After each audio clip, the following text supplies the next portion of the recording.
Okay, good evening, everyone. Welcome to our final class in this first part of our studies on the middle length Lamrim. Before we get started, I need to share some sad news. Unfortunately, our dear friend and our brother Lou DeSantis just passed away a very short while ago.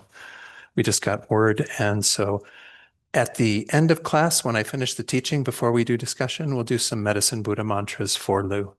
But if you can keep him in your prayers, that would be great. I don't know. I'm assuming there will be a puja of some sort here at TNL. We'll just get word out on that once we have more information before the weekend's over for sure. So, okay. Anyway, all right. Let's go ahead and get started as we usually do. With our praise to Shakyamuni Buddha, again, we'll just do this once in English and then go on to refuge and, mandala offering, and then refuge and bodhicitta. To the founder, the endowed transcendent destroyer, the one gone beyond, the foe destroyer, the completely perfected, fully awakened being, perfect in knowledge and in good conduct, Sugata, knower of the world, supreme guide of human beings to be tamed, teacher of gods and human beings, to you, the completely and fully awakened one, the endowed transcendent destroyer, the glorious conqueror, the subduer from the Shakya clan, I prostrate, make offerings, and go for refuge. This ground anointed with perfume, strewn with flowers, adorned with Mount Meru, 4 continents, the sun and the moon. I imagine this as a Buddha field and offer it. May all living beings enjoy this pure land. Idam Guru Ratna Mandalakam Niryatayami. I go for refuge until I am enlightened to the Buddha, the Dharma, and the Supreme Assembly. By the merits I create through listening to the Dharma, may I become a Buddha in order to benefit all sentient beings. Sangye chodang soki choknam la jangchu bardu dakni kyabsu chi daki chunyen gi pe sonam gi dola penshir sangye drupar sho Sangye chodang soki choknam la Jangchu bardu dakni kyabsu chi daki chunyen gi pe sonam gi drola penshir sangye drupar sho. All right, let's do a short meditation. As usual, the first few minutes just focusing on the breath to calm the mind, let go of whatever distractions we might have. And then we'll set our motivation together and then begin the class. So let's go ahead and start with just a few minutes of meditation on the breath.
And now let's set our motivation by recalling teaching from last week in Tsongkhapa's text, where he spoke to the fact that everything the Buddha taught was for the benefit, the welfare of sentient beings.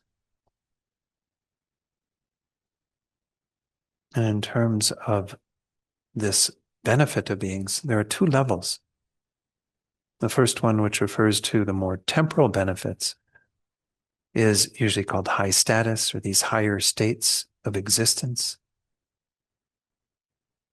This is what we'll be going into next in the next part of this Lamrim course. Recognizing that with this human life, we can create the welfare of future lives that are as good, if not better, than the conditions we've had in this life. We can have good rebirths. We can continue to practice our spiritual path with conditions that are ideal for engaging in the Dharma. This is already an immense benefit that we can derive from the Buddha's teachings.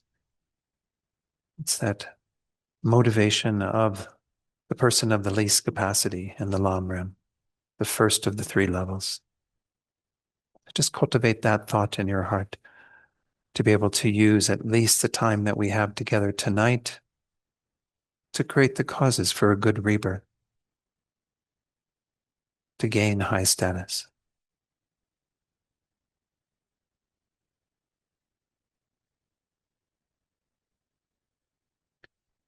But more importantly, the Buddha also taught the ultimate benefit, the ultimate welfare of beings, which is referred to as certain or definite goodness. Remember, it's certain in that once we attain these states that are in that category, we will continue to experience that state of well-being.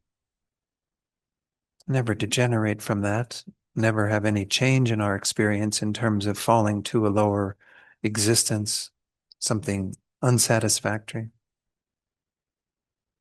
And there are two results within this, two benefits that we can derive from the Buddha's teachings. First, the ultimate benefit, the definite goodness of liberation, our own individual freedom from the round of cyclic existence, from samsara. And this too is a motivation that we can bring, kind of elevating our motivation beyond just a good rebirth, high status, to include this result of our own liberation from samsara, our own attainment of nirvana, our own freedom, liberation.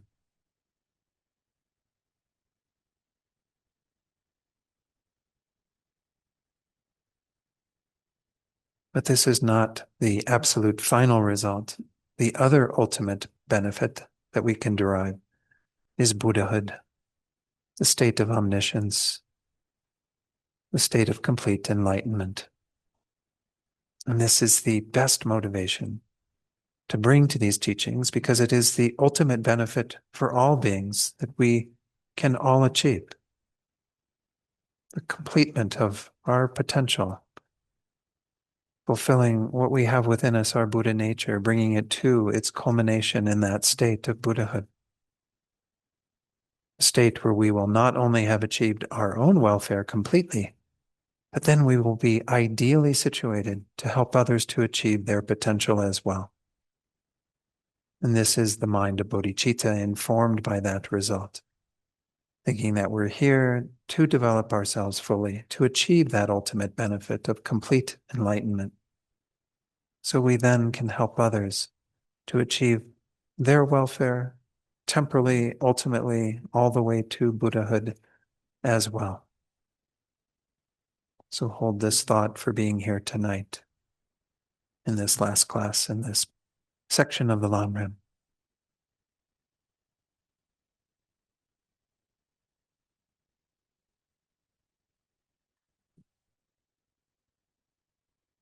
And then you can open your eyes gradually, and we'll begin tonight's class. So again, welcome everyone. Hard to believe we're at the final class of this first part. Just remember, again, we do have, I think everything is open now on, it's been open for a little while on the TNL's website for registering for part 2, which will start on May 13th. And keep in mind, those of you who normally come to the Gompa who are here tonight or who might be popping in that Wednesday, I'll actually still be finishing off my retreat. So I'm going to do the teaching from where I'm doing retreat, and that'll be the only online teaching, I think. But yes. Oh, if you're already registered for the first part, then you don't need to do anything. Oh, okay. All right, good. That's good to know. So this is really just for new registrants. So if anyone sees this online afterwards and wants to register for the second part, then you're welcome to do that. If you've already registered for this one, which I assume all of you have, then no need to do that. Okay, so let's go ahead and get back into the text and where we were at. Again, we're in this very final section of the first part of the text, again, that pertains primarily to the preliminaries and to the initial sort of foundational thoughts. And there's this little concluding section that's kind of interesting. Again, this all has to do with kind of presenting the path of the three persons or the three types of persons. So we left off at the very bottom of the screen there with this other outline, the reason for gradual guidance from the perspective of the three types of persons. So the idea once more in the Lamrim is that, as you all know, we have this 3 levels of gradual development that we are engaging in. So we're looking at the reasons why it is presented in this way. It says here, this has 2 points: the purpose of guidance in accordance with the paths of the 3 types of persons, and the reason for such gradual guidance. So again, in the meditation tonight, we looked at all 3 of these sort of levels. The first being the level of the person of least capacity, where they're looking at a good rebirth as the main goal that they would want to achieve through engaging in the Buddha's teachings. The second, the path of the person of middling capacity, where they are intent upon achieving their own individual liberation, developing the mind of renunciation, and so on. We're going to see that in part 2 as well. And then the third level, the great being, the person of the greatest capacity, where we look at, again, adopting the mind of bodhicitta and attaining enlightenment for the benefit of all beings.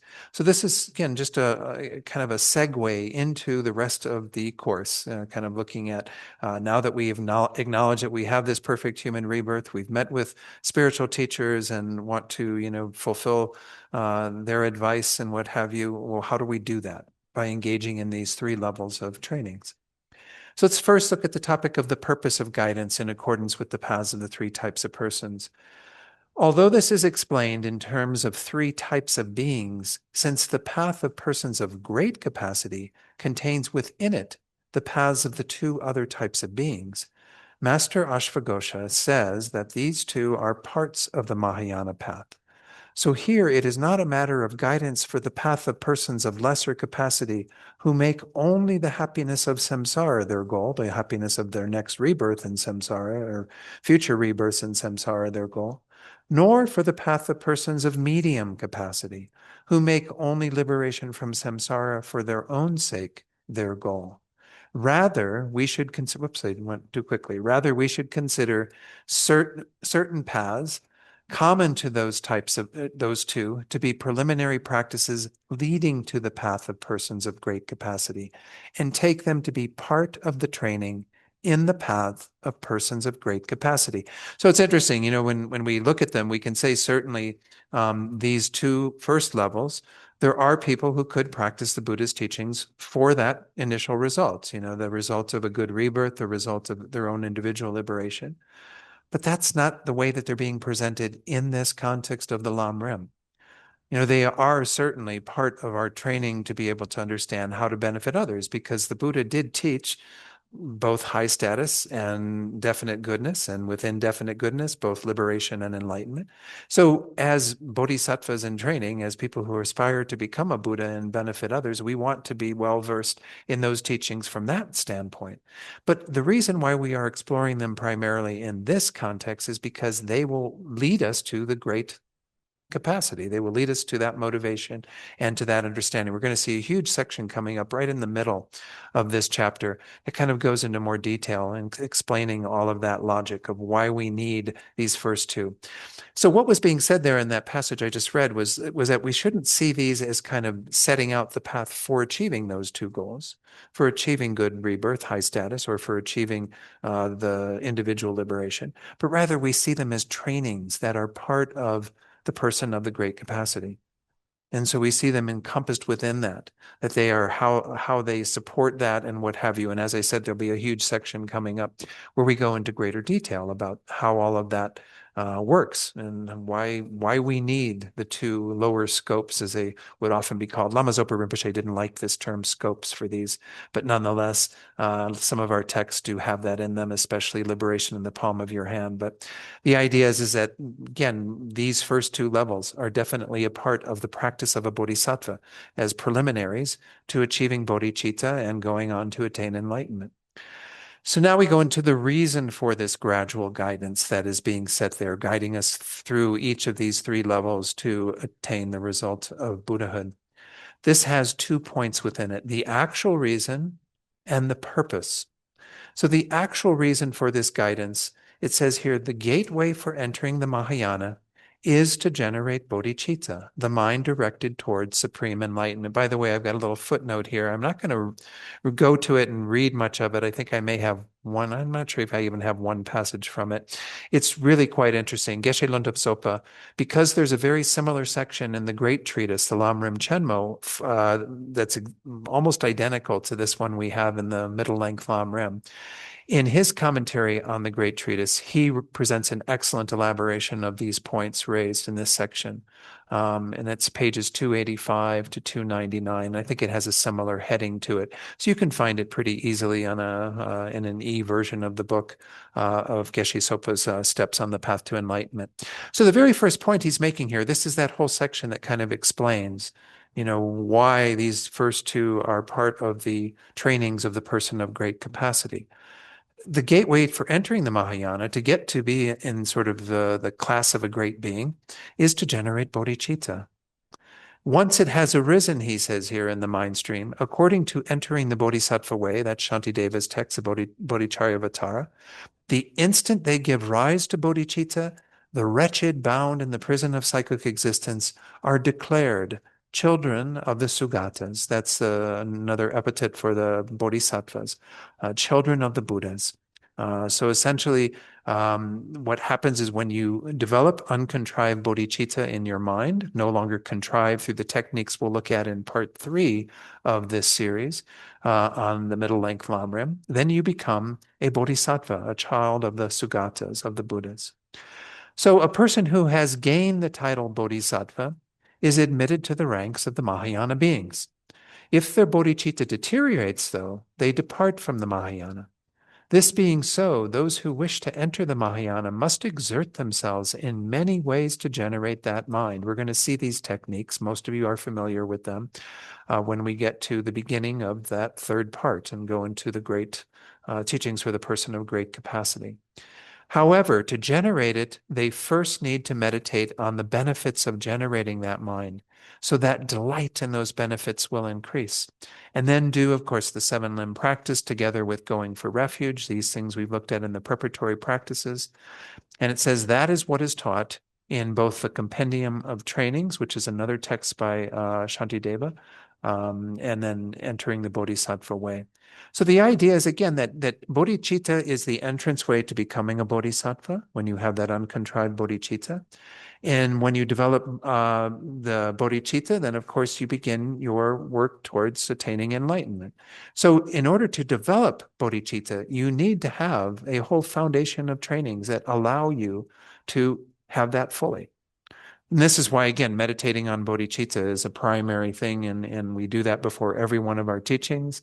Want to make sure that we do have every opportunity to cultivate this mind that we can possibly do. So So meditating on the benefits of bodhicitta is an important way to feel inspired to engage in the entire path to enlightenment, all three levels. It says here, if we summarize the benefits set forth in this way, there are two.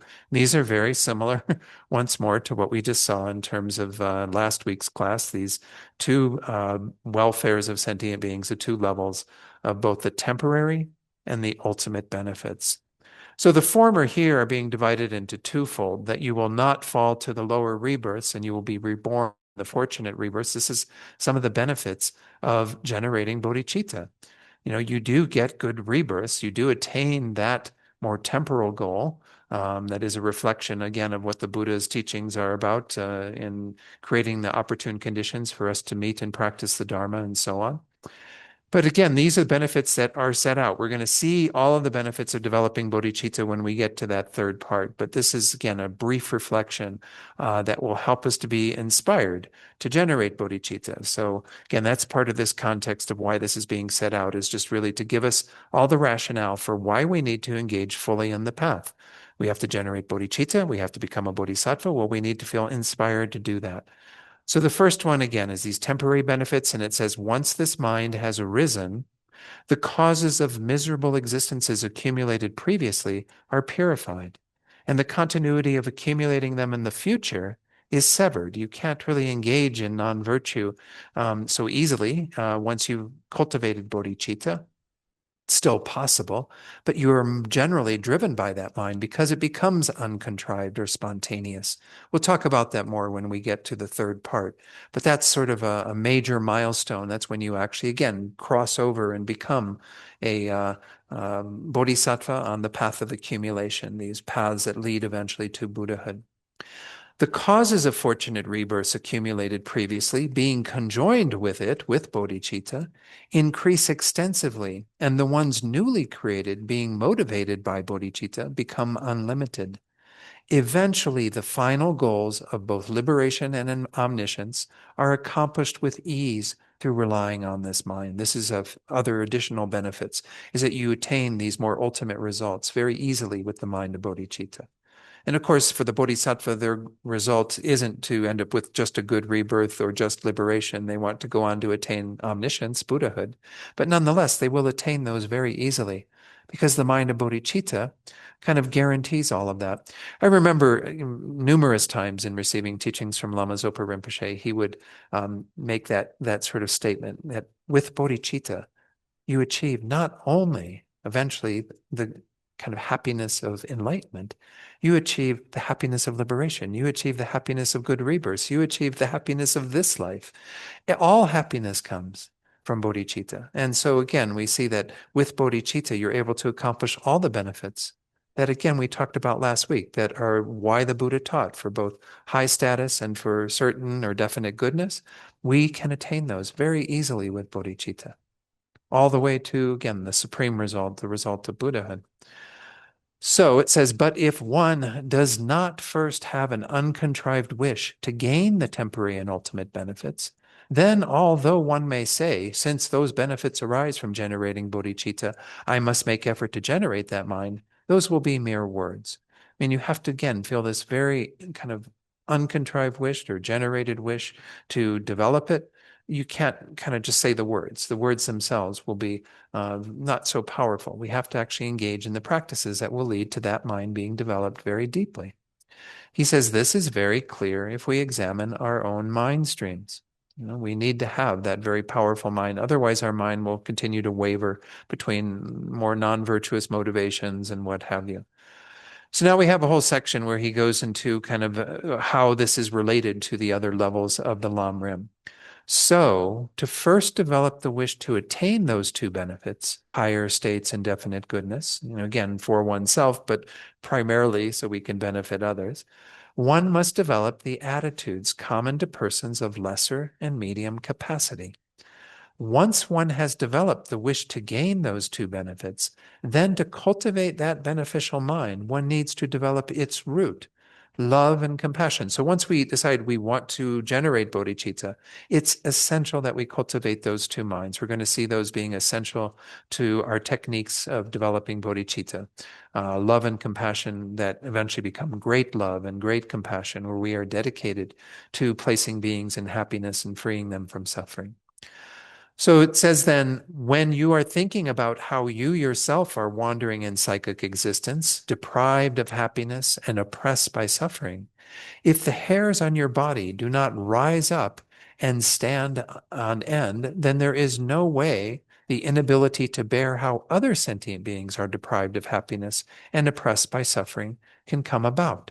So he's kind of pointing to the fact that we always say this, right? That how can you possibly have this compassion and love for other beings if you haven't generated them for yourself? The first two levels, I think I pointed this out last week, I'm not sure.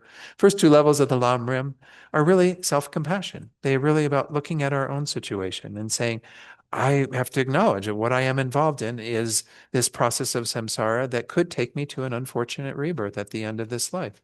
If I'm concerned about myself, I have to create the causes to avoid that, to avert that and end up in a good situation so I can continue my path of practicing the Dharma.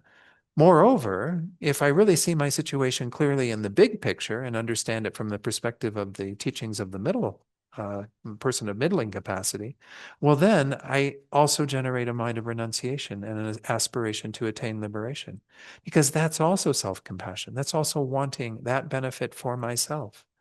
We have to see ourselves in the same light as others first. Then we can easily see others through that same lens, generate the love and compassion that is embracing them in the scope of those thoughts. And there's this wonderful verse from Master Shantideva's text, again, that first chapter, verse 24, where he says, if those beings have not, I'm sorry, if those beings have never before felt such an attitude for their own sake, not even dreamt of it in their dreams, well, how could it arise for the sake of others? If you're truly wanting, others to have freedom from suffering and complete happiness, well, you have to want that for yourself first, or how do you even know what you're wishing for others to have? You have to begin with yourself and seeing your own situation. Therefore, in the training of persons of lesser capacity, you contemplate how the harm of suffering of the lower rebirths befalls you. And in the training of persons of medium capacity, you contemplate how even in higher rebirths there's suffering and no peace or happiness. Then, drawing on your own experience, again, especially in this life as a human being having a good state of within samsara, you contemplate how this applies to sentient beings who have become dear to you. Meditating in this way becomes the cause for love and compassion to arise, from which bodhicitta is born. Of course, you don't stop at those who are just dear to you. You try to think of all sentient beings as being dear to you in that way that we contemplate in the techniques for generating bodhicitta.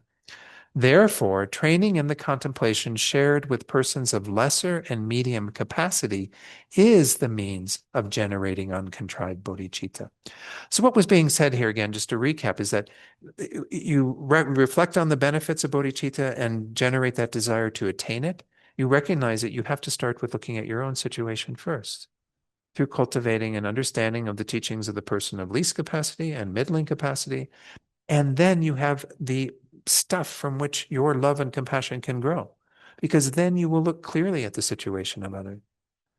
Because one of the things that's going to come up certainly when we get to that third level, or that third part and the third level of the stages of the path, is equanimity, and the fact that we often have an inability to generate love and compassion for people who we find offensive or who have harmed us.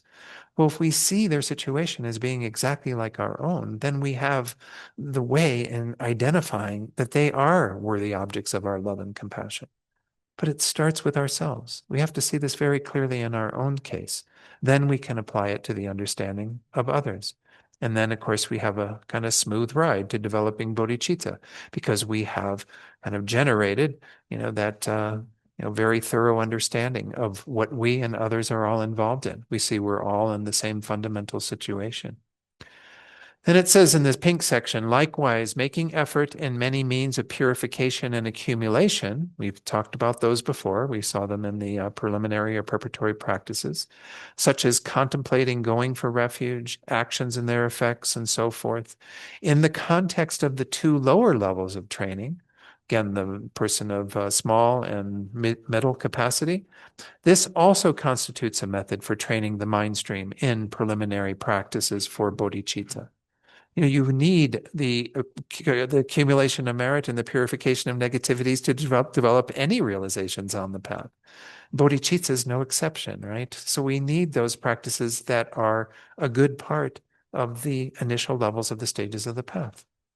Since they are part of the seven limb practice along with going for refuge, these contemplations common to persons of lesser and medium capacity should also be understood as methods for generating that mind. Again, because of the emphasis on purification of karma and so on, the purification that happens when we also generate refuge and the kind of merit that we accumulate through very powerful mind of refuge and renunciation, all of these play a role in getting us to an actual uncontrived realization of bodhicitta. So there is another translation of this section. There's a pretty much identical section in, again, the Great Treatise. So I'm actually going to, I'll read through this, but then I think I'll go right to that one that I have highlighted in Lama Tsongkhapa's Great Treatise, and we'll read that one as well. But I found it's a little clearer than the way it's worded here. It says here, the guru indicates how the Dharma teachings of persons of lesser and medium capacity become stages that lead to the arising of bodhicitta, and how the disciple also gains certainty in this regard. Through recalling those points with each practice, meaning with every meditation we do, thoroughly cherish this training. In other words, you see that everything we meditate on, every part of the Lamrim, is instructions we need to follow and things we need to meditate on. If you fail to do this, the path of persons of great capacity and the individual paths become disconnected. We see them as somewhat separate. Since you do not gain certainty with regard to bodhicitta until you reach the actual path of persons of great capacity, this would be an obstacle to the arising of that mind, as was just explained. You need those initial meditations to get to bodhicitta, to develop the uncontrived mind of bodhicitta, or a deterioration of that great purpose in the meantime, that you wouldn't be able to cultivate it because you don't have the stuff from which it's developing. So you're either going to have an obstacle when you get to the level of the person of great capacity, or there's going to be a deterioration of your bodhicitta, of that great purpose, while you are practicing. Therefore, you should persevere in this. Let me take it off of this and whoops, didn't mean to do that. Let me get out of this and pull up my Great Treatise. And I should have the section pretty much right there. Okay, let's fill the screen with that. This is how it's worded in that translation in the Great Treatise. At this point, the Guru thoroughly expounds the ways in which the trainings of the persons of small and medium capacities serve as components for the development of the spirit of unsurpassed enlightenment, bodhicitta. Moreover, you, the student, reach certain knowledge of this. Then, whenever you sustain a meditation, it is extremely important for you to keep this understanding in mind and train in these teachings as components for your development of the spirit of enlightenment. In other words, we see everything that we do from the initial meditations we've already looked at in this first part all the way through as what will feed into and supplement and augment our development of bodhicitta. Otherwise, the path of the person of great capacity and the paths of the persons of small and medium capacities would be separate and unrelated. We see them as two different things. Oh, we're practicing the bodhisattva path. We're just going to practice the great capacity. Forget the small and medium capacity trainings. And since you do not attain any certain knowledge of the spirit of enlightenment, bodhicitta, until you reach the actual path of the person of great capacity, your lack of training in these topics as components of your development of the spirit of enlightenment would either prevent you from developing that spirit, or while you lack this training, cause you to deviate from your great purpose of developing that spirit. Therefore, pay close attention to this point. So I think it's a little bit clearer in the way it was worded. I hope you saw it too. I don't know. It seems like it's helping us to see. Again, we're going to have obstacles to our path if we see that the teachings of the two lower scopes, the teachings of, again, the person of least and middling capacity, are somehow unrelated to what we're doing at the great capacity. I know we have this tendency, we come into these teachings. I even had this when I first came to Tibetan Buddhism. It just seemed like I was so enthralled by like the concept of bodhicitta and all of this. And the way it was being presented in the teachings I was following at that time, I didn't really gain an appreciation for the teachings that supported that. We always say this, that you really once more have to start with seeing your own situation clearly. Otherwise, you lack what would be there to inform your bodhicitta. Just again is part of the being able to identify with the suffering of others and the wish for happiness among others, because you've seen it in yourself and you've seen your own being bereft of that and the means to accomplish that. So it all falls into place very neatly when we actually take to heart the teachings of the two lower sets of teachings, and then we engage in them fully so that we have the supporting practices that we need to generate bodhicitta. So that's the idea behind that. So now we get another continuation of this section. This is a very detailed explanation of why do you need a three-level path? Why do you need all three levels in order to accomplish enlightenment, when really the great persons of great capacity, the teachings applicable to them in the third level, seem to be the main ones, the more important ones. Training in this way, try to bring about the arising of uncontrived bodhicitta in your mind stream as much as possible. Then, to make that mind stable, go for refuge in the way that is unique to the Mahayana. In other words, we do refuge within the context of enlightenment and attaining enlightenment. And perform the ritual of aspiring bodhicitta. We're going to see there are two levels of bodhicitta: aspiring and engaging. Aspiring bodhicitta can be done by a ritual. It's not taking the bodhisattva vows. It is taking an aspiration kind of commitment to practicing bodhicitta. But then, having taken hold of aspiring bodhicitta by means of the ritual, practice its trainings, the trainings of the bodhisattva conduct. That says then, repeatedly develop the wish to train in the bodhisattva conduct. Again, the 6 perfections, the 4 ways of gathering disciples, and so forth. All of these we're going to see in part 3. But essentially, we're talking about, again, the practices that are essential to attaining enlightenment that depend upon developing bodhicitta, that depends upon the 2 lower levels of the stages of the path. Once the desire to train in it has come forth from the depths of your heart, then take the pure vow of engaging bodhicitta. This is where you actually take the bodhisattva vows and make a commitment to refraining from the 18 root downfalls as well as the 46 secondary transgressions. We're going to see, again, all of what's in this when we get to that third part of our study of the middle length Lamrim. Even at the risk of your life, do not become tainted by a root downfall. Also, try your best not to become sullied by small and medium contaminations or misdeeds either. However, if you still become tainted by one of these, purify it well by means of the countermeasures for infractions as instructed. Then train in the 6 perfections in general, and especially in meditative stabilization. This is the 5th of the perfections, the perfection of concentration.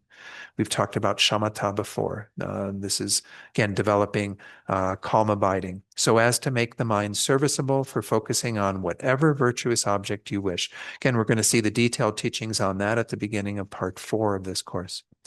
The statement in Lamp for the Path to Enlightenment, recall that's our root text in a sense, the teaching by Lama Atisha that's in verse form that is the basis for the Lamrim. So the statement there that you train in shamatha in order to develop clairvoyance is only an example. He does mention that, but it's not the final result. Obviously, clairvoyance can be helpful on our path, especially certain forms of clear knowing where we can utilize that knowledge in helping other sentient beings and in developing our own qualities. Atisha himself stated on other occasions that it also serves to develop special insight. Special insight is the term we use to refer to the perfection of wisdom, the sixth perfection, when we develop that insight into emptiness. Therefore, you should develop shamatha for that purpose too. We develop it mainly for that purpose of generating insight into emptiness, which we will cover once more in that fourth part, along with the trainings that help us to accomplish shamatha. Every Lamrim text seems has those two sections elaborated upon because they're so key. So then it says, then to cut the fetters of apprehending the two selves, the self of persons and the self of phenomena that we are mistakenly adhering to, ascertain the meaning of emptiness by means of the view, nurture it by way of flawless meditation, and accomplish special insight, the essence of wisdom. So essentially, again, this is the means, he's setting out the means for accomplishing the final results, the ultimate benefit that we ourselves can achieve, and we can help others then in that state of enlightenment to achieve as well. We have to kind of get to that point of actually developing the wisdom of emptiness, or else we will not possibly attain that goal. This is again within the context of sutra. We're going to see tantra even coming into play in this discussion. But everything leads up to those sorts of realizations, and to get them, you need bodhicitta and all the other trainings. And to get to bodhicitta, you need the first two levels, and so on. We see how it again is all being set out for us as a sort of preview of what's to come, but also the rationale for why we need to study very deeply, meditate on all three levels of the path. Accordingly, except for the accomplishment of shamatha and special insight, everything up to and including training in the vow of engaging bodhicitta constitutes the training in ethics. So if we were to go back to the three higher trainings, these three levels of trainings that are encompassed in the Buddha's teachings, the training in morality, that is the essence of the Vinaya teachings, the training in concentration, which is the essence of the Sutra basket of teachings, and the training in the higher wisdom, Abhidharma. All of these, we see the first one is the basket of ethics constitutes, again, going back to the previous page, everything up to and including training in the vow of engaging bodhicitta is the training in ethics. Then that's from the commentary on the difficult points of the lamp for the past, saying that then shamatha, which again will be kind of its own large section that we'll get to in part 4, is training in concentration. That's the second level of the three higher trainings, three precious trainings. And then the third, training in wisdom, that is essentially special insight. So if we were to divide the entire Lamrim in terms of the three baskets or the three higher trainings, we would end up with everything in ethics up to the point of cultivating the trainings in the perfections prior to developing concentration. And then concentration, the trainings in shamatha encompass that. And then for wisdom, the training in special insight encompasses that. Furthermore, everything up to and including shamatha constitutes the method aspect, the accumulation of merit, the path based on conventional truths, and the stages of the vast path, whereas the generation of the three special types of wisdom constitutes the wisdom aspect, the accumulation of wisdom, that which is based on ultimate truths, and the stages of the profound path.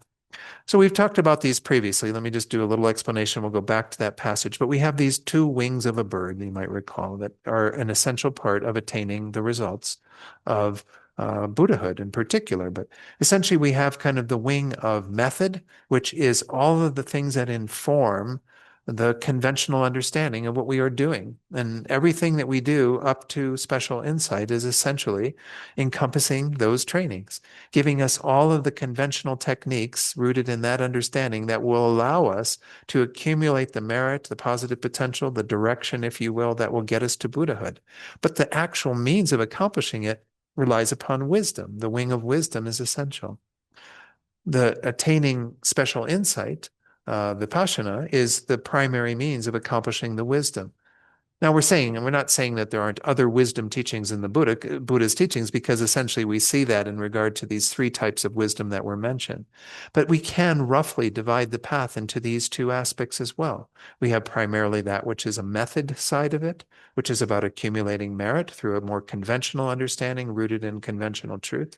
And then we have the wing of wisdom, That is the means for accomplishing the kind of insight into emptiness, which will allow us to, on a basis of ultimate truth, that understanding of the emptiness of ourselves and all phenomena, to accomplish our goal completely. We need both of those. You can't achieve enlightenment without both sides, just like a bird can't fly without both wings.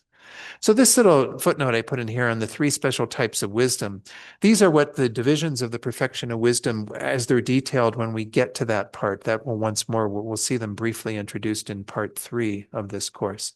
But right now I'll share with you kind of what I put in my little footnote there. These three are the wisdom that knows the conventional, the wisdom that knows the ultimate, and the wisdom that knows how to act for the welfare of living beings. Again, these are set out in the great treatise on page 222 of the second volume, but we're going to see them as well coming into our text. I had that quote already kind of highlighted, so I went ahead and included that. But essentially, the development of wisdom and kind of the full understanding of a Buddha, the full wisdom mind of a Buddha that knows all phenomena and knows exactly how to benefit other beings, is accomplished through primarily the wisdom wing. That is the branch that kind of leads to that. The attainment of the ability to benefit others, which is these form bodies, the rupakaya of a Buddha, that are the ability to manifest and help others, is primarily informed by the path of merit, the method side of the path. And we'll see these coming into play again, but this is a kind of a dual way of identifying the two factors that are involved. Kind of self-purpose, which is accomplishing our own deepest wisdom mind, omniscience, that is accomplished through the wisdom side of the path, and then other purpose, which is accomplished through the method side of the path, where we cultivate the merit that will allow us to eventually manifest in forms that can benefit other sentient beings. So again, these are just being introduced here. We'll again see them again later in this study of the Lamrim. Continuing just under that pink section, it says, therefore, you need to develop great certainty regarding their order and enumeration, all the topics of the stages of the path and so on, as well as the fact that enlightenment cannot be attained by means of method and wisdom separately. Just like I said, you cannot get to enlightenment with only one factor. So you need to know all the stages of the path that build up the merit side of it, as well as everything that will complement the wisdom side. And you have to cherish all of those teachings. So we had kind of two presentations here. One was the previous one that had to do with the 3 higher trainings and how we can see everything involved in accomplishing all 3 of those fully: ethics or morality, concentration, meditative stabilization, as well as wisdom. And then the other presentation that has to do with wisdom and method, and how we could say everything in the Lamrim also supports the development of both of those aspects. Going down to the bottom of the screen, this is where we talk about Tantra. He even throws Tantra into the mix here. Having thus trained your mind stream by means of the common paths, again, the common paths of sutra, that is the content of the Lamrim. I mean, we don't really get into Tantra other than occasional references in our study of this text. Tantra is a separate study, but it is an extension of the person of great capacity. And it says here, you must definitely then enter the mantrayana, the tantric vehicle, for once you have entered it, you will quickly complete the 2 accumulations, the accumulation of merit and the accumulation of wisdom. Your method and wisdom sides will be accumulated very quickly through Tantra. That's the benefit of Tantra, is it allows us to attain enlightenment even more quickly, so we can benefit beings even more quickly. If you cannot manage more than the path of the perfections, in this life, or owing to having weak potential, you do not want to, maybe you feel Tantra is beyond you, well, you should just work on developing these very stages of the path further. So Tsongkhapa is being very kind here. Those who don't have yet the aspiration to enter the Mantrayana, the Vajrayana vehicle, well, then you work on the Lamrim. Really try to develop a deep understanding of these teachings that we are looking at in this course. When engaging in the Mantrayana, however, since proper reliance on a spiritual teacher is given great emphasis in all the vehicles generally, and particularly in secret mantra, you should make it even more preeminent than before. I mentioned this when we went through that topic, that in Tantra, it becomes very essential that you practice very pure reliance upon your guru by seeing your guru as a Buddha and so on. Then, having ripened your mind stream by means of an empowerment that comes from a pure class of Tantra, guard the commitments and vows you take, that you obtained at that time, even at the cost of your life. Especially if a root downfall occurs, even if you take them again, this will damage your mind stream and it will become difficult to develop excellent qualities. Therefore, make every effort not to be tainted by one. Also, do your best to avoid becoming tainted even by a secondary infraction. Though if you do not be indifferent about it, but purify it through confession and restraint. Be guided as appropriate in the yoga with signs in accordance with the lower classes of Tantra, or in the yoga of the generation stage in accordance with the highest class of Tantra. I'm not going to talk about all those tonight, but know that in tantric practice there are different levels, and each of them have a way they present the development towards enlightenment in their tantric practices. And the main ones that we often talk about are the generation stage and completion stage of highest yoga tantra. So again, that is the one that is set up in the second part of this. But in the lower classes, you do have techniques and a division of the path that's very similar. That is called, again, those yogas with signs and yogas without signs. So then, based on the initial part of those, train as appropriate in the yoga without signs in accordance with the lower classes of Tantra that follows from the yoga with signs, or in the yoga of the completion stage according to the highest class of Tantra. So again, he's just giving like a advice at this point as to what all comes after, but more or less too, once more going to the point that even when you get to Tantra, everything relies on what you did prior to that. It's not like Tantra is some separate thing that we should just enter into right from the get-go without having practiced the sutra trainings. You need the sutra trainings, and of course you need bodhicitta, and you need everything that supported bodhicitta, and so on. So then he concludes this section saying, such is the structure of the presentation of the path set forth in Atisha's text, Lamp for the Path to Enlightenment. And the Lamrim guides students in the same way.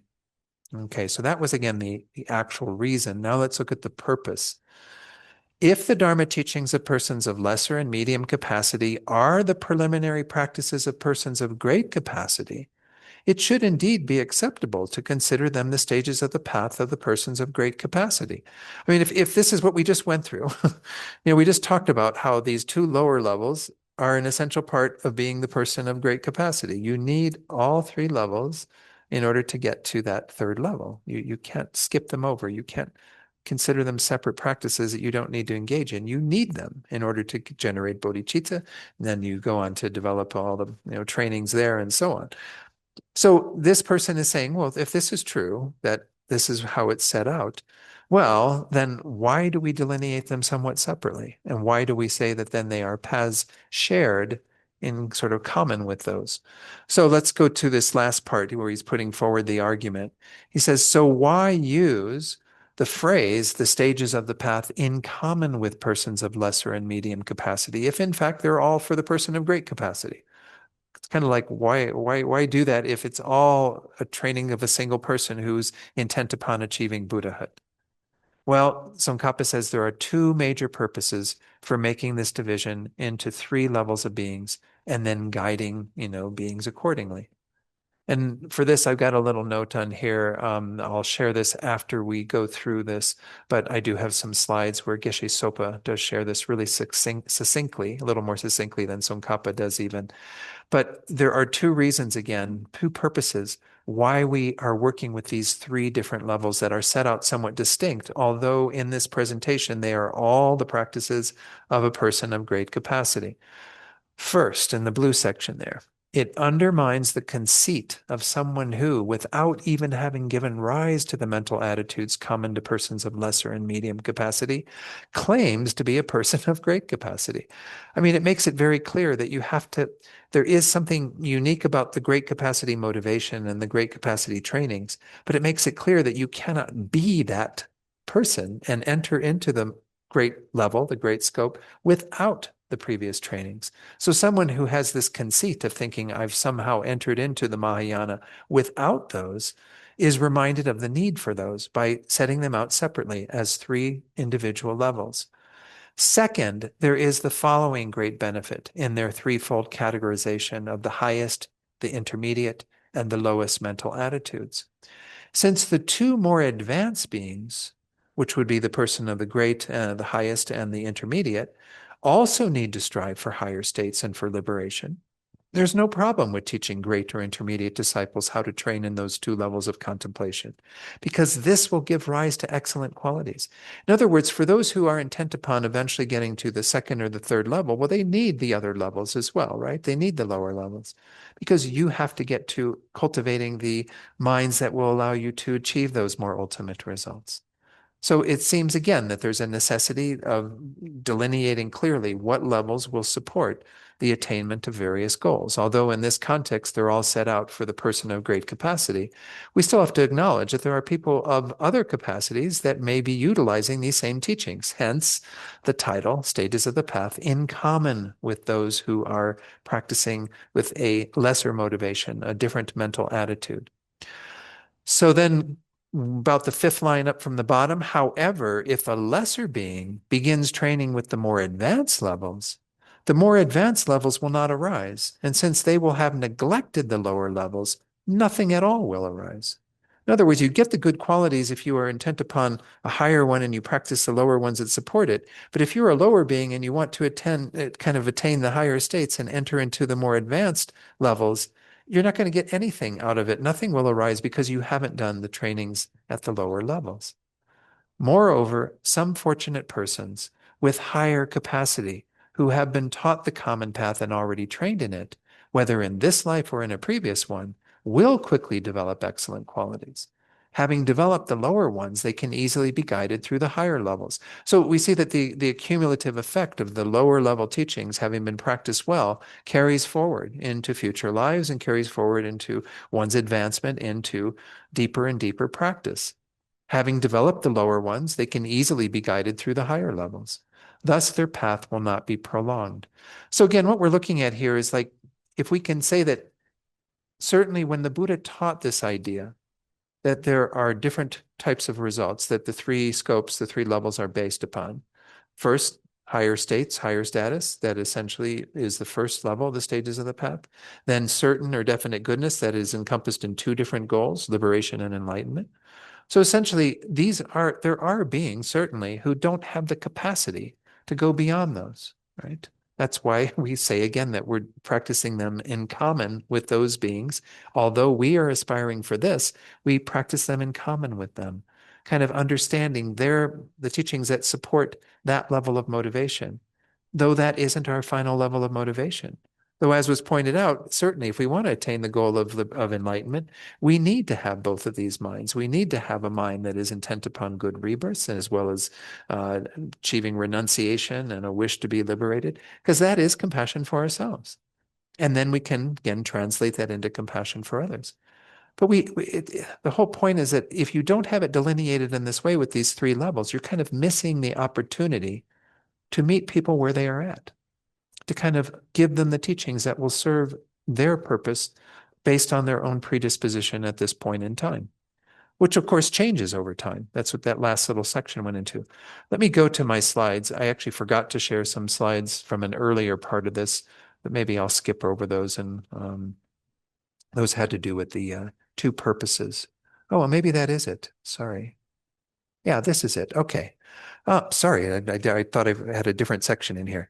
This is the section from Geshe Sopa's text where he talks about this. There are two important purposes in dividing the path into three and leading the student first through the path of small scope, then the intermediate path, and finally the path of the great person. And again, this is addressing that question, well, why is it called, the path, stages of the path in common with the person of least capacity, middling capacity, and then of course you have the final one that is the great capacity that we are ideally practicing. First of all, the first purpose, well, some people without any training in the common path of the lower two levels may claim that they are superior practitioners. Again, they have that conceit. In this way, they manifest pride and conceit. This kind of arrogance is undermined by the arrangement of three distinct levels. So everyone knows where you are on the basis of what you have actually cultivated. So you cannot possibly get to the cultivation of bodhicitta, the highest level, without training in the two lower levels. So if you have the conceit thinking you've done that when you haven't actually, you've generated bodhicitta when you haven't actually even engaged in the lower trainings, would be a misnomer. It would be a fault. The second purpose is that this arrangement has great benefit for sentient beings with different mental capacities. All the teachings are not immediately suitable for everyone. Some people have superior minds, some have middling, and some are less capable. By categorizing them, it is possible to benefit each person in the appropriate way. Again, to speak to the fact that not everybody's ready for the higher levels of training initially. For example, there is no benefit in showing the bodhisattva path to someone of low capacity because they will not be able to produce the realizations. And if they neglect the lower practices which are truly suitable for them, they will end up with nothing at all. Therefore, there are 3 levels taught for 3 different types of persons. So if you are a person of least capacity, well, introducing you to the highest level of training doesn't make sense because what you need, the medicine you need, is the first level. And if you neglect the lower practices, your first level, well, then you get nothing at all. You don't actually get what will be appropriate for you. I mean, the way that I read all of this is that it's essentially telling us that, Lama Tsongkhapa, and of course the Buddha and Lama Tisha before him, there's a value into having these 3 levels because we can see that they do have some distinct trainings that they are providing for people of certain dispositions. But from the perspective of those like us who are all trying to practice the great vehicle, the Mahayana, and have that motivation that's on the 3rd level, we need those as supportive trainings in order to develop that, which was explained again in the earlier part of this chapter. So it's just essentially saying that, in that second reason, second purpose, that we absolutely, have a need for 3 levels because not everyone has the same dispositions. And therefore, everyone will get the medicine that they need, which again is speaking to what's often referred to as the skillful means of a Buddha. And if Buddha doesn't say, okay, everyone, this is the only path, you all have to achieve Buddhahood and you have to do it in this way. Buddha essentially says, I have got teachings to help all of you. And those again can be divided into the 2 results. I have first to help you to get a good rebirth as you progress from life to life. So you don't have to suffer in the unbearable sufferings of the lower realms. And then I also have a way to achieve a more ultimate result. First, to get yourself out of this situation. And then secondly, to become a Buddha so you can get everyone else out of this situation. But not everybody's ready for those teachings. I mean, we see this frequently, in our Dharma centers. People will come into a Mahayana center and it's not really speaking to them. It's not really where they're at. So they might, have a greater success by engaging in the teachings that are more appropriate to them. Nonetheless, all 3 levels are a part of the Lamrim. So it says there then, the need to develop the mind gradually is exemplified using the analogy of a skilled jeweler gradually cleaning precious stones, as is stated in the Questions of King Dharanisvara Sutra. And I've got a little footnote there because I'm going to go back to the slides now and share with you a nice little elaboration on that. What does it mean, this analogy of cleaning precious stones or cleaning precious jewels? I thought I'd share it just in case some of you are not using that text.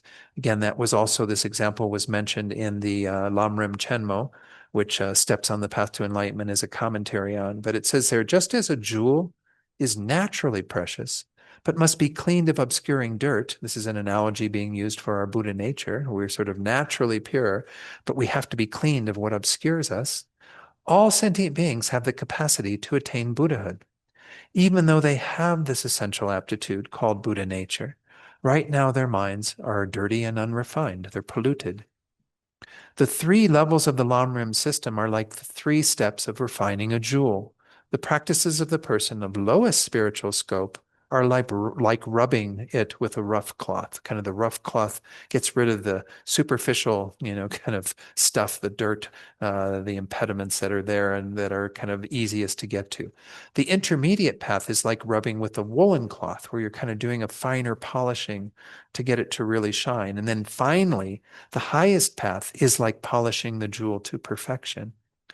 So I found this quite interesting, and there's one more little bit on this from Geshe Sopi. He says, employing those methods, they become as pure and perfect as a precious jewel. These kind of stones that have the potential to be modified in that way can become like, a precious jewel through these 3 levels of refining or cleaning It's through this practice of the steps of these instructions that you then, and all beings, become free from all the inner obstacles. Gradually, ignorance and all the other mental afflictions become less and less, and finally, you become a perfect Buddha.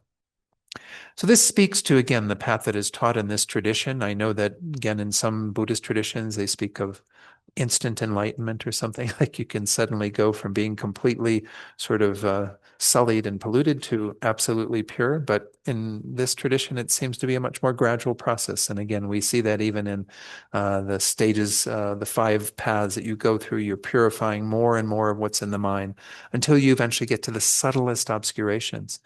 But in this analogy of kind of comparing it to the 3 levels, we see that we first get the teachings that are more appropriate to the kind of coarser forms of our experience, are continuing from life to life. Then we get the teachings appropriate to attaining nirvana, a much subtler state. And then we get the teachings to attaining complete Buddhahood, which are the essential ones to get to the deepest purification that we can accomplish, kind of releasing that inner jewel of our Buddha nature completely.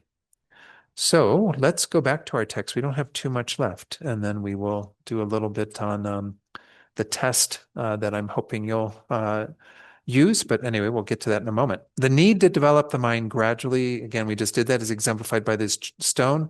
The protector Nagarjuna, the next sentence, also taught about leading in stages through the paths of higher states and definite goodness. In his text, the Precious Garland, in the 3rd verse of the 1st chapter, first the qualities of higher states, then those of definite goodness come forth. Therefore, once you achieve higher states, definite goodness will come by stages. In other words, it is a gradual process. It's like, again, a process of purification, removing coarser obstacles first, and then subtler ones, and then finally the subtlest. Arya Sangha, and the note there that I have is just that this is from the Bodhisattva grounds, the Bodhisattva Bhumi. He also said, so that the side of virtue may be gradually accomplished in full, a bodhisattva initially gives easy teachings to sentient beings who have immature wisdom and makes them follow simple advice and instructions. Once they know that they have developed intermediate wisdom, they give them intermediate teachings and make them follow intermediate advice and instructions. When they know that they have developed extensive wisdom, they then teach them the profound Dharma and make them follow more subtle advice and instructions. Their beneficial activities flow down on these sentient beings progressively. So this is how beings are led to enlightenment. You don't just say, okay, you got to enter the Mahayana path and develop bodhicitta. You give teachings appropriate to where beings are at. And most beings need to go through a very gradual process. So there's kind of these, both purposes. The teachings are set out in terms of what will be of best benefit to beings at certain levels, but certainly for those who are aspiring to the Mahayana, to have what supports attaining the realizations of the great scope, the level of the person of great capacity. Arya Deva at the bottom there, in his lamp that combines the practices, establishes that having trained in the contemplations of the Paramitayana, again, the perfection vehicle, one then needs to gradually engage in the Mantrayana. Summarizing the meaning of this, he says, when sentient beings who are beginners engage in the ultimate purpose, the method, so the Buddha said, resembles the steps of a flight of stairs. So essentially, we see that Mantrayana is sort of the next stage of progression. We have, in these 3 levels of the stages of the path, and Mantrayana is included in the person of great capacity, but it is, again, a sort of an extension of that, because we are using very unique techniques in Tantrayana that are these more esoteric techniques taught by the Buddha that will allow us to attain enlightenment even more quickly. So essentially, we do have kind of these steps, these stages. And as I mentioned when we talked about this previously, it's very similar in terms of education in our Western approaches to how we help people to gain expertise.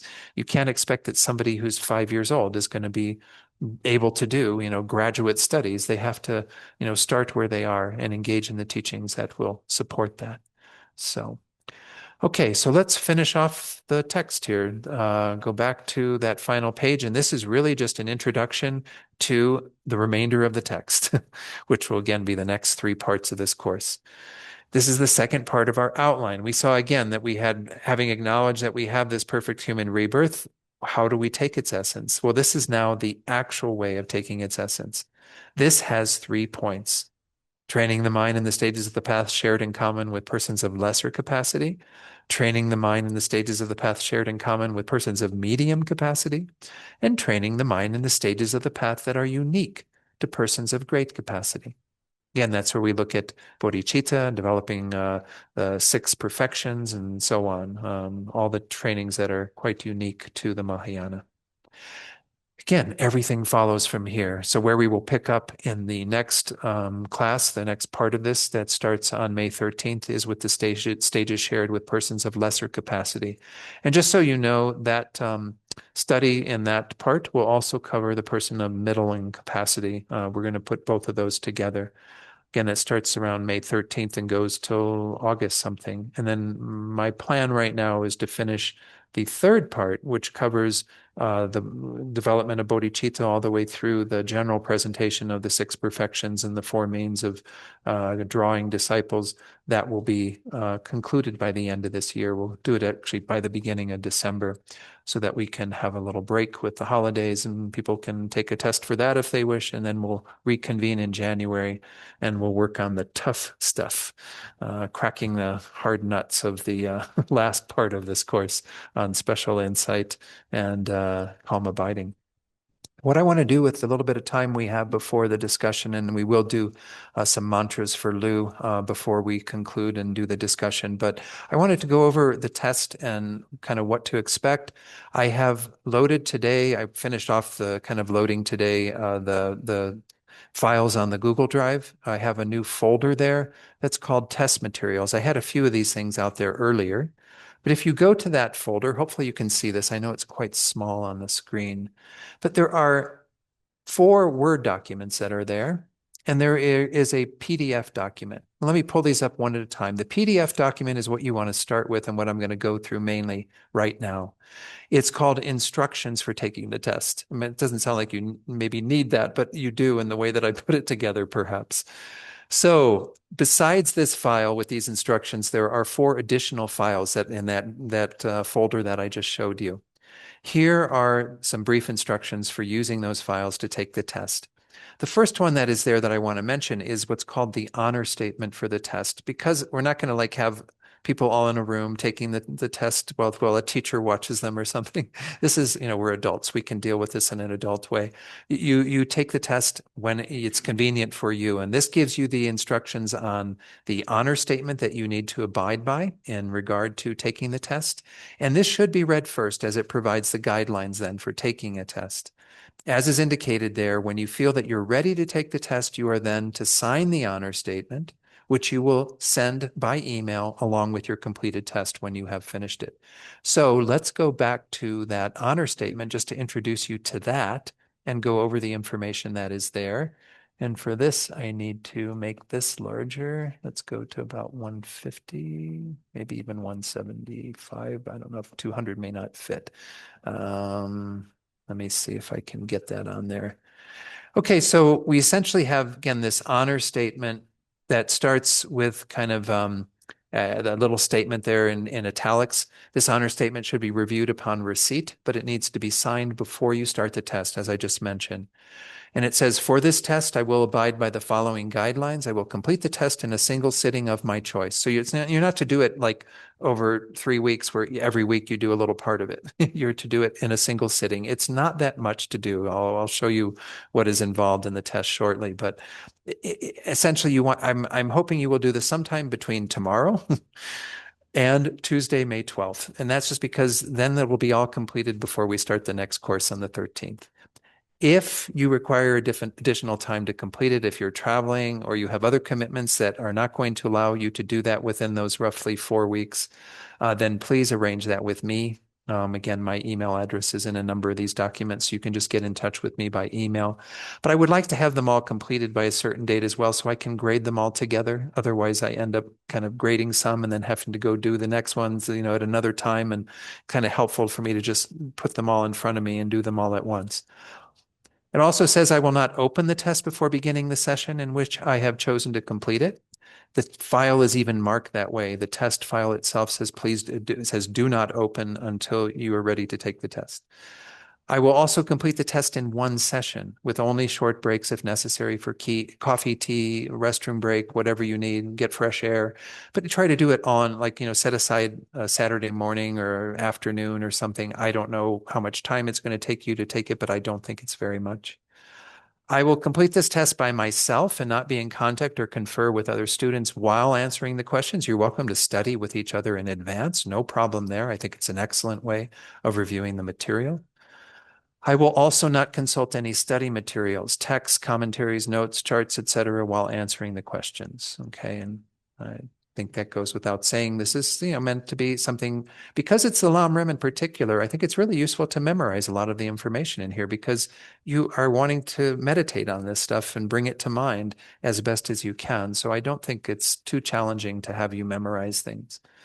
After I complete the test, I will immediately send this signed honor statement along with my prepared answers to me with my email address right there. And then you kind of sign it and date it. So you just go into the file there and you put your name and you put the date, and then you save it and send it. But of course, download this from here. You're not going to be able to overwrite it on the drive. The drive was just to hold the files for you to be able to access.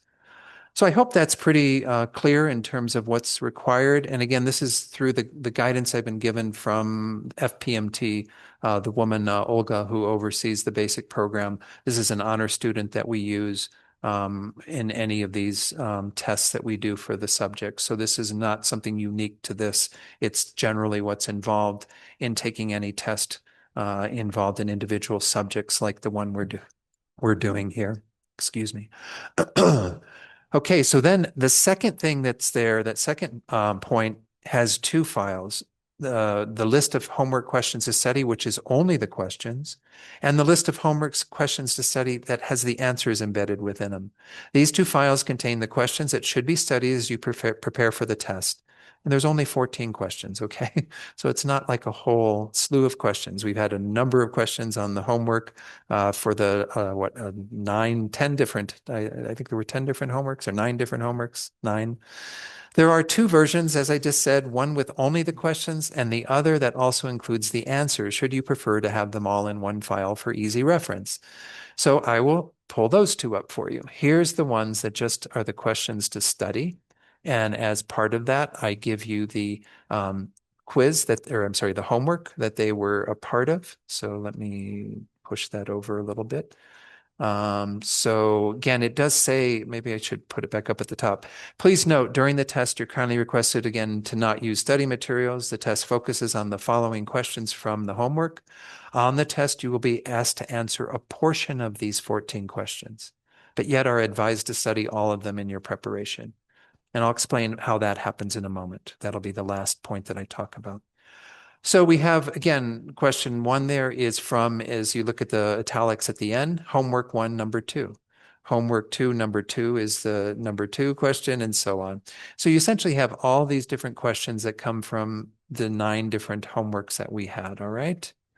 So if you just want to study it this way, you're welcome to study it if you feel like, that's good enough.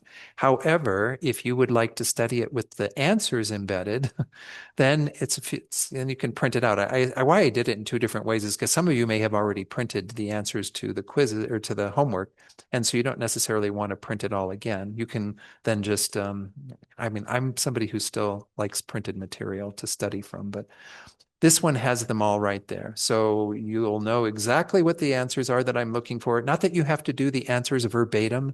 Please don't feel like you have to memorize everything in here. You just have to convey the main essential points, which I think is easy to discern in your own language. In fact, I think it's going to be pretty difficult to memorize the entire thing. But you see, again, I've given detailed explanations that generally come from the text. I tried to do my best to have them reflect what was in the translation of Lama Tsongkhapa's text. If you find that there are areas where they diverge or where you can't really find what it is that I'm saying, please contact me. And I'm happy to direct you to where those are located in the text so that you can feel grounded in the text. But again, this is about 8 pages of the questions along with their answers. But again, you're not going to have to know all of this. And a lot of it is, again, points that I think should be relatively easy to memorize and to know. Okay. All right, back to our thing about taking the test. We have one more bullet point at the bottom there. The test itself, that again, that file is marked do not open until ready to take test. As is indicated in the title of this file, you are not to open it until you're ready to take the test. When you open it, you will find details on how to take the test, which has been divided into 3 parts. I divided into 3 parts. I hope this isn't too confusing. I divided into some 2-point questions, some 3-point questions, and some 4-point questions. And you can kind of get an assessment of where those are on the basis of how long the answers are or how complicated the answers are. In brief, the test will entail answering a portion of each of those 3 groups of questions. This gives you a little flexibility. Like if you look at, you've got 3 different 2-point questions, we might say, oh, well, I know these 2 better than I know the 3rd one. So I'll answer those. You see what I mean? It gives a little flexibility so that if you feel like you didn't study some of them as well as others, well, you've got an opportunity to choose the questions you would like to answer. 2 of the 2-point questions, 4 of the 3-point questions, there was a larger portion of those, obviously, because you're choosing 4 of them, and 1 of the 4-point questions. Some of the questions I deemed as having 4 points. And again, I've got my own way of when I grade them where I'm looking at them and seeing how, whether you've met the 2-point qualification, the 3-point qualification, the 4-point, or what percentage of points I need to take off for that. It's a total of 20 points. You can do the math if you want, but please note that you are not to answer more than the required number of questions for each group. Don't do that to me, like where you actually say, I'm going to answer all 3 of the 2-point questions and let Don choose which 2 to grade. I don't want that. I want you to choose 2 of those, all right? And then choose 4 of the 3-point questions and 1 of the 4-point questions. Don't answer all 14 or, the entirety of any one of these 3 sections. All right, is that clear? And when you have completed the test, you are to send it, again, along with the signed honor statement to me. So again, this repeated some of the instructions, and certainly when you open the test, when you finally get to that point where you get to that file, again, I'm not going to open it here, but it's the last one on my screen. When you click on that and open it, you can download it and begin taking the test, again, having signed the honor statement. Is that clear? I hope I made it clear enough. I might be over explaining or overthinking it, but again, if you have any questions on it, please get back to me and let me know. And I hope you'll see, I mean, it's not, again, horribly complicated, and it's meant as a study tool. It's meant to actually help you engage in these teachings. I've tried to choose the questions that I think are most relevant to the study that we've done so that you can, those are the main ones for meditation and for understanding of what we're doing in this Lamrim study.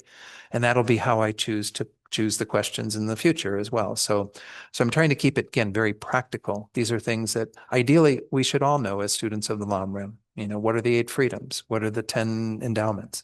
These are things we should be able to say. And so again, that's the reason why I've chosen those particular questions. So if there are no comments or questions about the test, those of you who aren't doing this for certification know that this is optional, but it might be worthwhile just to engage in it to deepen your, again, study and practice of this text. It's really up to you, though. Those of you who are planning to do some form of certification, whether it's the online or the full certification, then you should be taking this test for sure.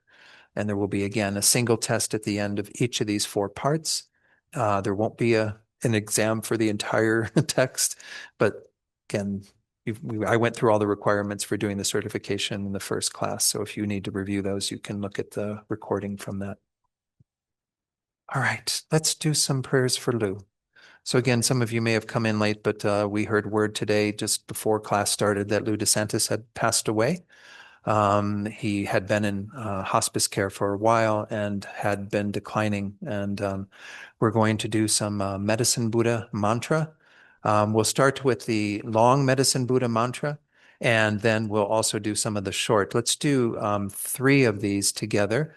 And then before we do this, though, let's think very strongly. I mean, most of us knew Lou. If you didn't know him in person, having met him here, you probably saw him in the Zoom room, hosting or doing all sorts of, being parts of many classes. He was very active in the center. He's definitely going to be missed, has been missed since he's been in hospice. But we can think about him and the medicine Buddhas above him right now where his body is. He's probably still in the death process. The consciousness becoming more and more refined in the clear light mind and abiding in that state. And we want to create the opportune conditions to bless him in that state of the clear light mind and dying, but also to have the most auspicious results for what follows from this, which we hope, of course, is a process of his complete awakening, enlightenment, possibly even, rebirth in Pure Land, tantric land, where he can engage in the teachings fully, or to gain a perfect human rebirth, where he has the opportunity to once again use this human basis to deepen his study and practice and to accomplish the path of Tantra. So we want to create the ideal conditions. So have that motivation with bodhicitta in mind that we want the best for Lu and for all the beings that will be benefited by him in the future. Om Namo Bhagavate Bekanze Guru Bhadarya Prabharadzaya Tathagataya Arhate Samyak Sambuddhaya Tayata Om Bekanze Bekanze Maha Bekanze Bekanze Raja Samogate Soha. Om Namo Bhagavate Bekanze Guru Bhaidurya Prabharadzaya Tathagataya Arhate Samyak Sambuddhaya Tayata Om Bekanze Bekanze Maha Bekanze Bekanze Raja Samungate Soha. Om Namo Bhagavate Bekanze Guru Bhaidurya Prabharadzaya Tathagataya Arhate Samyak Sambuddhaya Tayata Om Bekanze Bekanze Maha Bekanze Bekanze Raja Samungate Soha. Then the short mantra, we'll do 21 of these together. And if you might find it easier to use at the bottom, the common pronunciation, Tayata Om Bekanze Bekanze Maha Bekanze Bekanze Raja Samungate Soha. Tayata Om Bekanze Bekanze Maha Bekanze Bekanze Raja Samungate Soha. Tayata Om Bekanze Bekanze Maha Bekanze Bekanze Raja Samungate Soha. Tayata Om Bekanze Bekanze Maha Bekanze Bekanze Raja Samungate Soha. Tayata Om Bekanze Bekanze Maha Bekanze Bekanze Raja Samungate Soha. Tayata Om Bekanze Bekanze Maha Bekanze Bekanze Raja Samungate Soha. Tayata Om Bekanze Bekanze Maha Bekanze Bekanze Raja Samungate Soha. Tayata Om Bekanze Bekanze Maha Bekanze Bekanze Raja Samungate Soha. Tayata Om Bekanze Bekanze Maha Bekanze bekenze, bekenze, raja samungate soha, tayata om bekenze, bekenze, maha bekenze, bekenze, raja samungate soha, tayata om bekenze, bekenze, maha bekenze, bekenze, raja samungate soha, tayata om bekenze, bekenze, maha bekenze, bekenze, raja samungate soha, tayata om bekenze,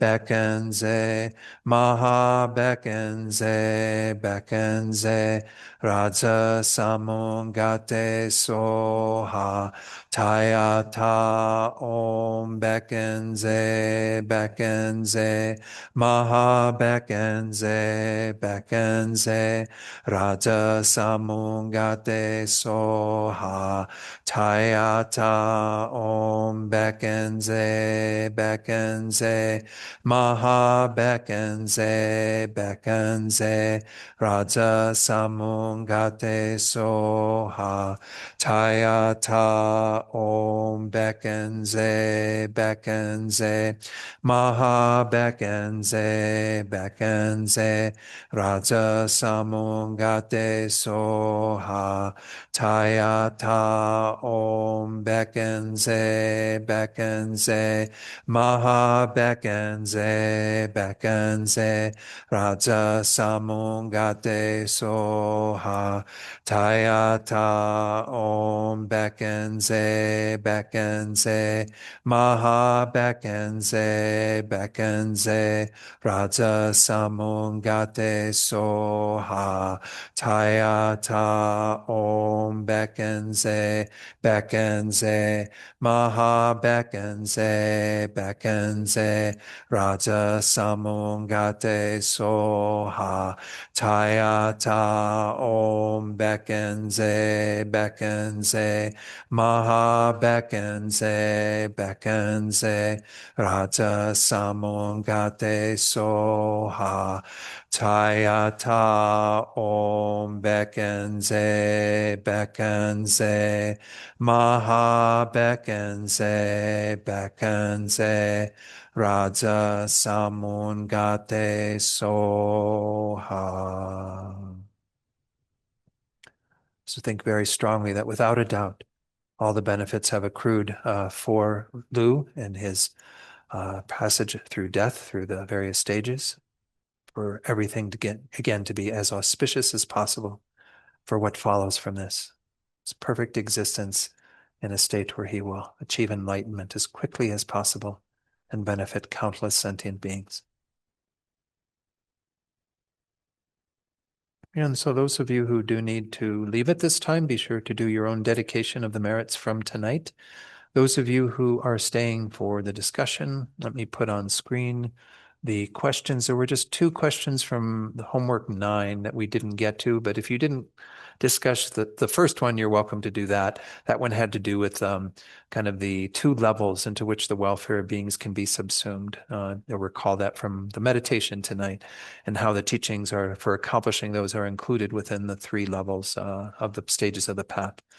The second one that we did tonight, please explain the purpose of guidance to enlightenment in stages by means of the paths of the 3 types of persons. Hopefully you recall that.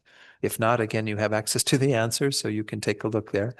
Then thirdly, how does Lama Tsongkhapa reply to that question regarding why the first 2 are set out separately as the stages of the path in common with persons of lesser and medium capacity, rather than just being considered within the stages of the path of the persons of great capacity, given that they're preliminary practices for that 3rd type of person. All right. So we'll do a little discussion here in the Gompa. I'm going to join them in the Gompa here, but we'll come back on 5 minutes to Yeah, thank you for the wishes for my retreat. I'll be going into a short retreat May 2nd through 14th. So yeah, I appreciate any good thoughts during that. Let's go ahead and again, those of you who are going to stay for discussion group, take a short stretch break, come back, and we'll be assigned into various groups. Thank you, Shayla, for doing that. All right. Welcome back, everyone. Is that everyone who was in the discussion? Oh, look like there's a few others who are still joining. Okay. Um, so let me go ahead and open it up to, were there any questions that came out of, I realized in the discussion group we had here that the second and the third questions might be a little confusing. I tried to make them really applicable to sections in the text, but Elijah, did you want to share something? Yes, this didn't come up in our group, but I was just kind of wondering, since we did those prayers and mantras for Lou, but Hmm. can you explain a little bit how that actually works or benefits him currently? I mean, there's a lot of discussion on how much prayers benefit the people that we're praying for versus how much they benefit ourselves in making prayers for others. And I think you can say there's both to that, and we can't quantify necessarily how much we're able to affect someone else. Nonetheless, I mean, even in Western thinking around, not just what we hear in Buddhism around prayers, there's a lot of studies that show that people who are prayed for do have noticeable effects upon them. I mean, they've seen this in many medical studies where they've had people with different ailments that are dealing with one group being prayed for, another group not being prayed for, and the people who are prayed for actually do heal sooner. So we know that in some regard, prayers have some, maybe it's again not as noticeable, but some effect on the well-being of others. The closer that we are to people that we are praying for, it's often said, the more that we can maybe have some bearing on what transpires for them.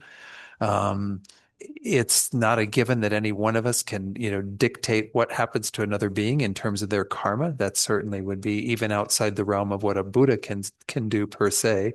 I mean, a Buddha can certainly be an agent to help particular karma to ripen for a being through various, influences and what have you, so that you might have better conditions than you would have had if things had gone without that interference or that, energy.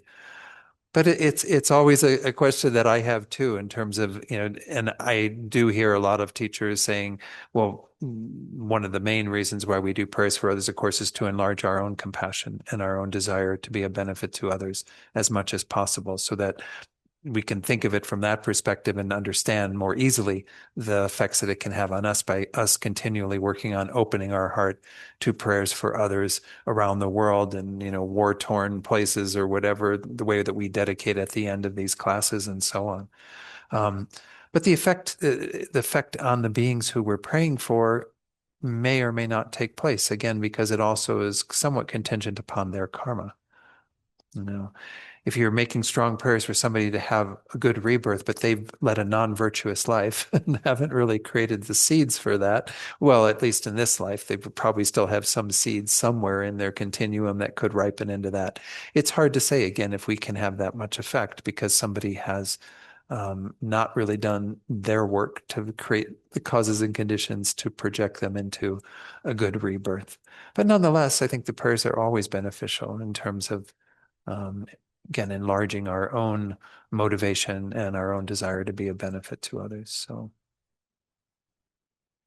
did, did anyone have anything they wanted to share that's different than that, or in addition to that, Rachel? Do we have the microphone maybe back on the table or somewhere there? I don't know where it is. Can you see it? If not, oh, you got it there. Okay. Oh, okay. Anyway, why don't you go ahead and say it?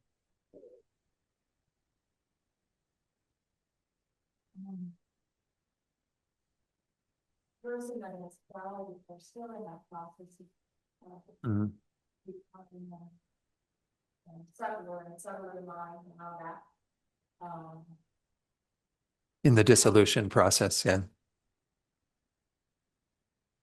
Hmm.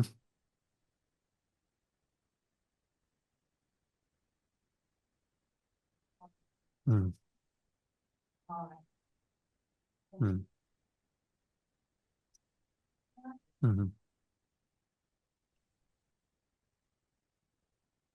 So Rachel was just speaking to the fact that there is some influence that we can have when we've got a connection to that being and reciting their name and saying things for them, reciting mantras like we did tonight for Lou, because of a subtler state of mind that's occurring. And uh, the clairvoyance, I haven't heard this myself, but there's a clairvoyance that I guess occurs in the bardo, right?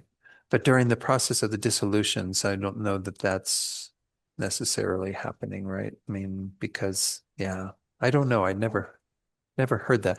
But yeah, there's seems to be a point in the death process into intermediate state where you've got greater capacities. Certainly there's different functions of an intermediate state being than there are of a ordinary being. But yeah. Oh, okay.